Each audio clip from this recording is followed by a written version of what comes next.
my son, he passed by a fatal gunshot wound. We don't know exactly how it happened. It's still a big mystery, and nobody could figure out whether it happened by his hand or a friend. We suspect it was a friend of his that shot him, but we just don't know. And so he passed away pretty suddenly. And so he's an identical twin. He was also a vet. He was military, and he was already out of the military, and his twin was overseas. His twin was in Poland at the time of his passing. So when we got to the hospital, he was an organ donor. I was really big on organ donation. The interesting thing that I found out about organ donation is that the people, the next of kin, which would be me, his mother, I would still have to sign off on it, even if he wanted it, which I think is kind of messed up. So if I didn't want him to have that, I didn't have to approve it. Wow. That I could have fought it. Yeah. But the coolest thing that happened in this process that we did not know, and I never knew, was that when you do organ donation, typically the organs stay in your state unless you do it's called direct donation. So what we ended up doing in the craziness of all of this is I had one of my friends make a vlog to open it up for the deaf community, because Elijah is a coda. His parents are deaf. I'm hard of hearing. My ex-husband is deaf, and and so we opened it up to the deaf community to do a direct donation. And so we got inundated with requests for people that needed organs. And so we found two deaf people. One's in Michigan and one was in California, and Elijah was a perfect match. So we were able to match them up. And then the rest of his organs went to Texas people, people we don't know. But I did get to the video you saw on TikTok. So far, I've gotten the opportunity to meet his heart, the person who has his heart, and he has become a part of our family now. We talk usually monthly, and he tells me everything that's happening, and he's got to see several new grandbabies since he got the new heart, and he's dancing all the time where before he didn't dance. And so there's a lot of joy that comes with that, as well as with one of his kidneys, Marcus. He stays in contact with me. He's the deaf gentleman that's in that other video. The daughter of the other kidney that Elijah saved, the other deaf gentleman in California, has reached out to me and just said, thank you. My dad is thriving. So it's really, really cool to have that, to have tragedy to become something this beautiful and this amazing, but also shocking, because how many people die every day waiting on transplants, as well as organ donation, and how many people are afraid of it. And so I've kind of just, at every opportunity that I could, I've tried to tell people about organ donation and the importance of it.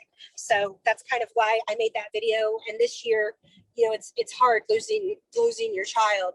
And so this year I wanted to just honor his angelversary with just showing the world like organ donation and what can happen, and I think that, to get rid of some of the stigma behind it, but also to talk about it, because it is trippy, it is weird, it's different to know that your child's, like, you made that, like, it was in my belly, those organs, and then it's in another human, and that they're living on. And I also believe very much in cellular memory, and like Bert, who his name is Ephron, who got Elijah's heart, he said he wants to dance all the time, because Elijah was a dancer. Like, he danced all the time. He was big on life and danced and loved music. And he said he never felt like that before. And so he has this feeling of dancing all the time. So I think that's pretty magical, but it is an interesting process. We at the hospital, um, I just wanted so much for every part of his body to go to people to save them, because that's the kind of human my Elijah was. He would want to have saved everyone. And so he was able to. He was able to save a lot of lives, as well as like his skin also was donated, as well as his, his eye, his corneas and stuff. So I just thought that that was a beautiful way to take such our tragedy and turn it into beauty. And that's what we truly did. And I know that he's proud of that, because he was the kind of human that would give his back for any, he would give it his shirt off his back for anyone. So yeah. Oh, so what kind of emotions do you go through when you reconnect with people who have a part of their son with them, have a part of your son with them? I think that I kind of want to wrap him in a bubble. I feel like I want them to survive, because then the more they survive, the more he survives. Does that make sense? Yeah. And that I love to hear the stories of that they're surviving, but not only just surviving, but also thriving, because they're getting that second opportunity at life. And I don't ever want them to feel guilty in it. I feel like sometimes they feel guilty, and I just hope that that doesn't ever have to feel like that, because I think that if we approach everything with love, and we approach it into to giving love and giving to other humans the best that we can, that's kind of what our purpose should be here on earth anyway. And what do you think, what parts of Elijah do you think are still alive in this world that shine a light on the type of person that he was? Oh, if you if you would have met him, I mean, he still shines very much. Well, I mean, he's a part of my heart forever, but he shines on in ways where the moment you met him, you were forever his friend. He never met a stranger, and that happened since he and his brother were tiny. Like, we would go to stores and I couldn't find them, and I would walk over to like this one department, and he would have a crowd of people around him because he was dancing with his twin. Like, this happened all the time. Like people had phones out. Like, before, it was like any type of social media like we have now. Like, the twins were always dancing in stores, and he was always singing and just living to this fullest. And he lived the way that he wanted to live, and nobody told him different, really. Well, what kind of reactions are you getting from the stuff that you're posting? I've been getting a lot of things like, wow, I can't believe that someone so alive could be taken so young, and those kind of things. A lot of, I didn't expect that. That was a kind of big turn. He was so full of life, and he was extremely full of life. And I think that that energy carries on through what he does, and what he's done with his organs. And I think that the spirit of him is living on, because I think that energy continues. I feel that he is giving a bigger present of making sure other people know that organ donation is okay, and that that spirit will always live on.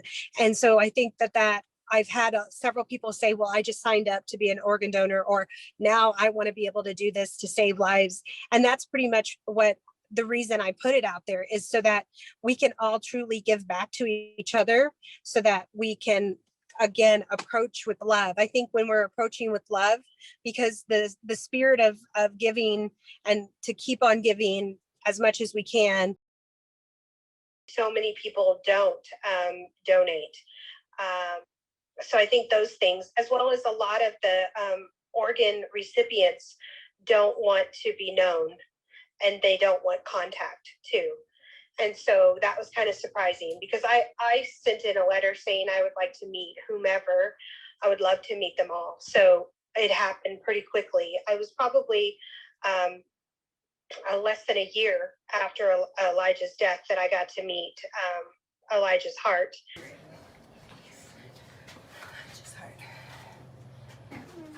Hello. Hey. I'm Amber. Come here, I'm Layla. Layla. Hey, Layla. Yeah, I'm Tarina. Nice to meet you.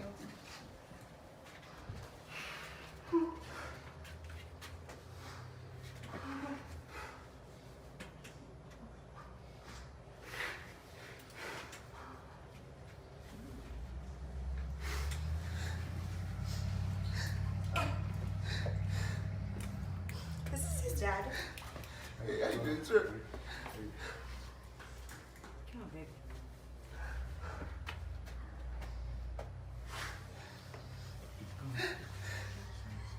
I am Tarina.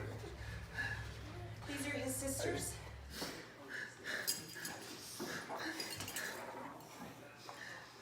You look just like his dad. Yeah. You're looking at a picture of them. I mean, they are just identical.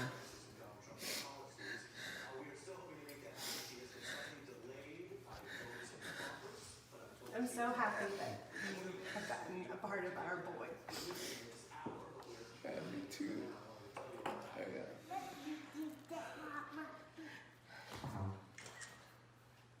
Yo, it's the same pace. No, like this, look. Alright, so hear your heartbeat, right? Hear your heartbeat? Or right? Hear it? You hear it, right? Yeah, no idea. Okay, watch. It sounds the same. Yeah, Yeah, the same rhythm. yeah, it's heavy, yeah.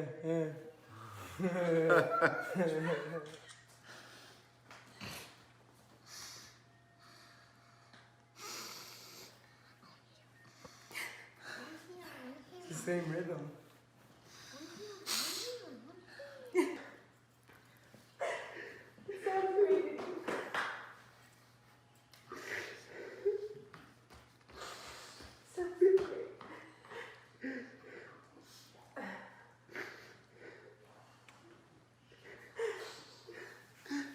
What's keeping this old man alive?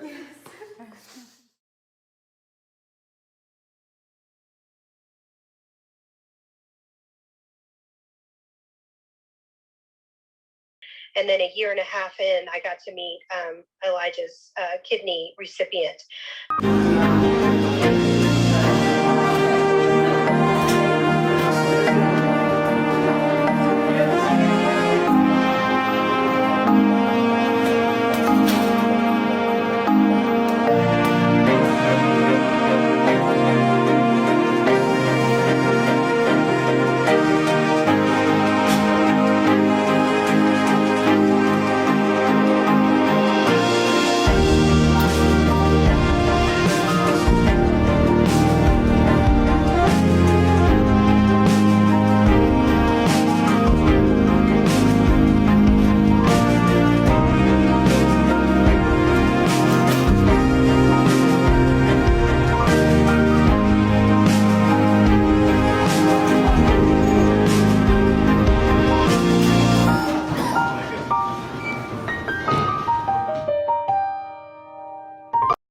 Just it was very nerve-wracking because when they called him brain dead, and then what happens after that is that each organ starts to slowly shut down, and so we just kept hoping that his organs could stay alive enough so his identical twin could say goodbye to him. The other thing is that the twins had the identical heartbeat, and so that was kind of trippy to hear the same heartbeat as his Elijah's brother Joshua. Mhm. They had the same heartbeat, so that was really interesting. So what do you think Elijah would want to say to the people that have his organs? Would want people to embrace each other more, and just approach people at face value and just really truly love people. Because I mean, he was a butthead Elijah was tough, and he had gone through a lot of stuff, but yet he still approached every human that I knew with love. And he said, all I can do is love harder, open my arms wider, and smile bigger. When you lose a child, especially one that's at that prime time of life, you also lose a future. You lose, like, I'll never be able to be a grandmother to his children, and I'll never get to see the career he was going to be, and I don't get to experience all of that with him. And so I long and miss for those things. But then at the same time, I have to realize that he is always with me, and he's in my heart, and he gives me signs all the time. He talks to me in a way, and I talk to him, and I try my best to not look at this as a loss, but yet a journey of what this time is right now for us as humans, a journey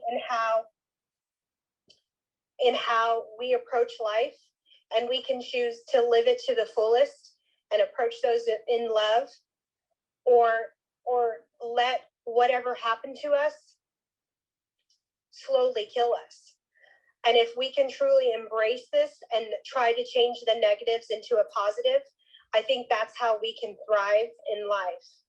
And there are going to be days where it will hit you in the stomach and it feels like you can't breathe. And the pain is so much, you just want it to be away.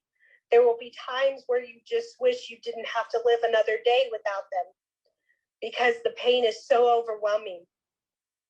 But then there's also days where I think about how my son's organs has brought about life to where people have got to get engaged now, where they probably would not have been able to be engaged. And yes, I'm not going to get to see my son be engaged, but that's okay, because that was his choice of how he chose to live his life and what he chose to do. And so now another human is going to be able to be a grandparent. And I have to not be selfish in that, but give into love to that, and know that I don't have to have that, but I can also see it from afar and love that. It doesn't mean that I'm not going to hurt or be sad about it. Of course, because we're humans, we're going to do that. But I think if we go into that pain and come out and look at the positives, that's how we truly can thrive.